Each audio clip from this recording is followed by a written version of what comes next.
Plato is arguably one of the most important human beings in history.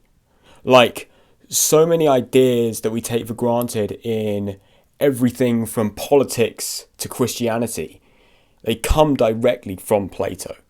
Like, even if Plato isn't the sole reason why they're there, he was probably the first person to write about them.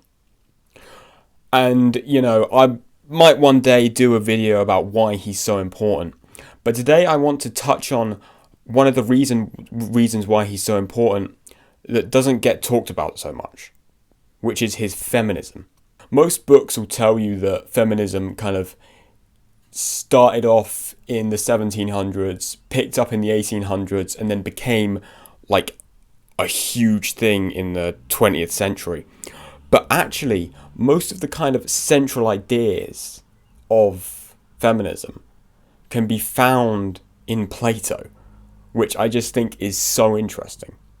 So, because like, the idea of feminism originating in ancient Athens, where women couldn't vote, couldn't own land, it's nuts. It's crazy.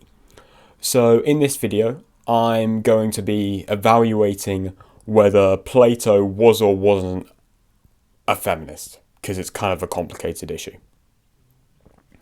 So most of Plato's feminist ideas can be found in his book, The Republic, which is basically where he lays down what he thinks an ideal society will look like. He's got some really weird, controversial ideas about that, so go and look them up by yourself.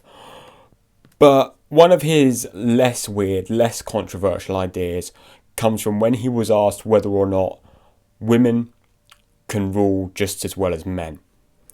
And he appeals to his idea of an immortal soul, where the capacity for good and evil isn't in your gender, it's in your soul. And the soul doesn't have a gender, so then women can just as easily rule as men can. Like, a man with a weak soul is going to be inferior to a woman with a strong soul. Absolutely mind-bogglingly ahead of its time right there. And he also thought that children should be raised in like communes, so that mothers wouldn't have to waste all of their potential in, the army or in work just on raising their children. Like, children should be raised by the state, which is a really weird and interesting idea that I never hear talked about.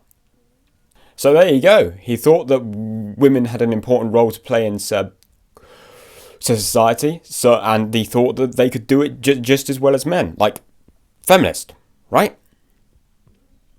Well, maybe not. Because the reason why Plato thought a lot of this wasn't so much to do with women being exactly the same as men. It was more kind of functionalist view, where if we didn't let women rule and let them have the same rights as men, then we're wasting 50% of our workforce in our glorious ideal republic, which isn't, fair enough, but on its own, it's not like sufficient reasoning to say that you're a feminist. So let's go into some of his more kind of 300 BC-ish ideas about women.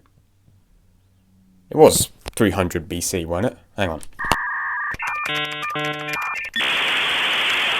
Yeah, like 400, 300 BC. I got that about right. But anyway, Plato's ideas about women. So, he has this weird dialogue called... What was it called? It was Timaeus? Yeah, hang on. Timaeus, yes, and I may or may not be saying that right, but who cares? So in that, he gives some of his weirder views on women. For example, how weak men, when they die, are reincarnated, obviously, as something less significant than what they were but before. And that's women, apparently. So, I don't particularly agree with that one. And also, one of his most bizarre, ridiculous ideas he has ever had, it's nuts. He said that women's wombs were sentient. Plato, the greatest genius, one of the greatest philosophers in history, said that women had sentient wombs. So basically, Greek views on female sexuality were a bit odd. They thought that women were a bit more promiscuous, a lot more sexually motivated than men. And we see a lot of myths about women being very sexual, like Eros and Psyche and stuff like that. So basically, Plato was saying that if a woman doesn't get enough sex, its womb, which has a mind of its own, will wander around inside of her body and clog up her airways so that she can't breathe and die. How he got that idea, I do not know, but he did, and it influenced Western medicine for thousands of years before we just kind of... I'm not sure how we decided he was wrong, but I mean, come on, he just wasn't he? Like, the womb, it isn't alive. So anyway, as the title of the video asks, or declares, depending on how clickbaity I decided to be, was Plato a feminist? Well, just like everything else in the world, it's complicated. He publicly asserted that women are able to vote and that they're just as intelligent as men. But his ideas about female sexuality and kind of the rational capacity of women were just very ancient Greek.